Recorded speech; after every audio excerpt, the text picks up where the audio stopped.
the upcoming season. Let's run through some of the most interesting results. Nikola Jokic received the most votes to win his 4th MVP award. Following him is the reigning MVP, Shai Gilgeous-Alexander, who received 2 less votes than Joker. And to no one's surprise, it's SGA's OKC Thunder team who got 18 of the 20 votes to win the 26th NBA title. The only team to receive votes outside of the Thunder were the Denver Nuggets. Wow. And this was an interesting one here. League insiders voted Steph Curry as the best American player right now.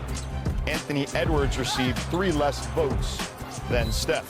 No LeBron? What are we doing here? One player who did not receive any votes, Ramona, for best American player was LeBron James. Okay. However, the scouts, coaches, and execs were asked where he would be in a year, with the majority saying he would still be on the Lakers or retired from the league entirely.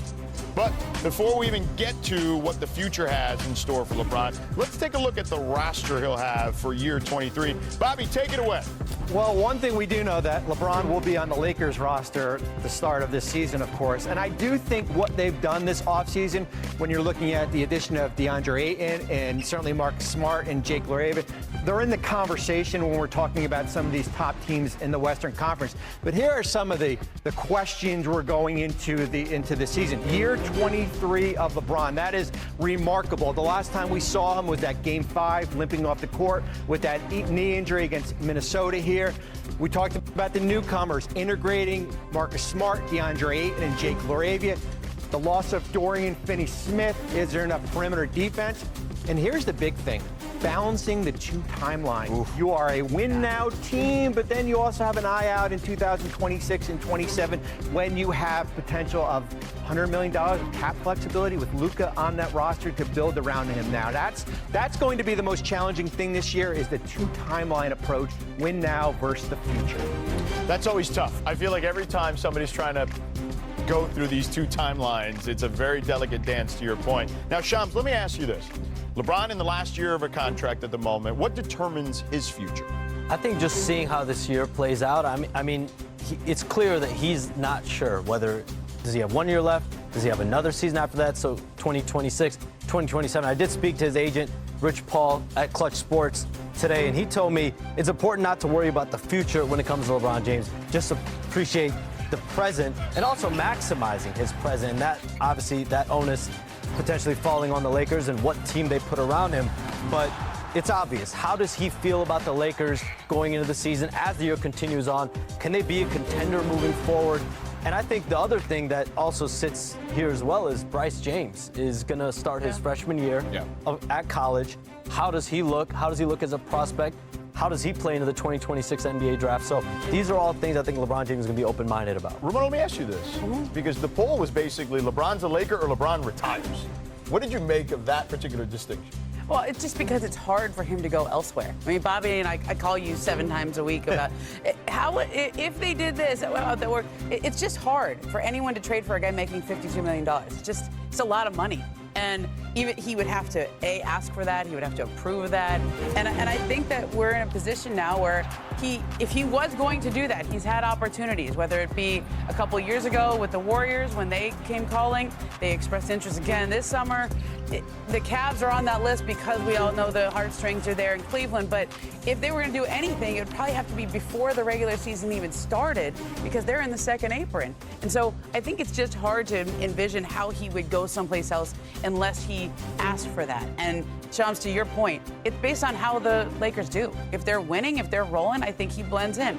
If they struggle out of the gates or if they hit a rough spot, if somebody has an injury, then I think we have a lot of content to talk about in L.A. You think? Well, I think the big question is where we are in January with this Lakers team. In a really deep Western Conference, that what happens if you are a 500 team and you're competing just to get into the play-in? Does that change as far as LeBron's mentality of competing for a championship? Because that, all signs would signal that you probably are not competing for a championship. And Ramona hit on a point there is, listen, once we get into the regular season, those teams that he potentially maybe had an eye on this offseason, whether it be Cleveland or Dallas, those teams don't come in play because of where they are financially. The one thing that surprised me on this poll, was that league insiders voted Nikola Jokic as the best player, and this wasn't the part. It was that he basically got every vote but one. Luka got one vote in that poll. So, look, I mean, the Joker is inevitable. He's like Thanos to me, okay?